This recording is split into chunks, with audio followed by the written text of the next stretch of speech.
Hi, இங்கே பாருங்க, லட்டு இருக்கு இல்லையா, அதில் பாயாசம் பண்ணலாம். முந்திரி,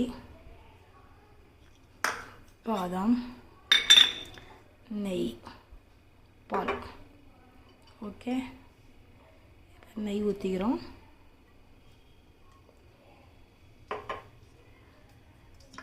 கஞ்சிச்சு முந்திரி போட்டுக்கிறோம், பாதாம் போட்டுக்கிறோம்.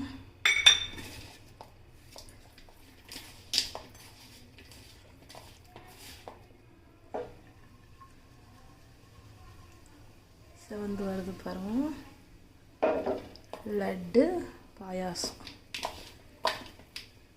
இதில் ஏற்கனவே முந்திரி திராட்சைலாம் இருக்கும். சர்க்கரை கம்மி போட்டுக்கலாம், சர்க்கரை போடணும் அவசியம் இல்லை. அப்படியே போட்டுட்டு பால் ஊற்றிட்டா, காஞ்ச பால் எடுத்து ஊற்றிட்டா ரெடி.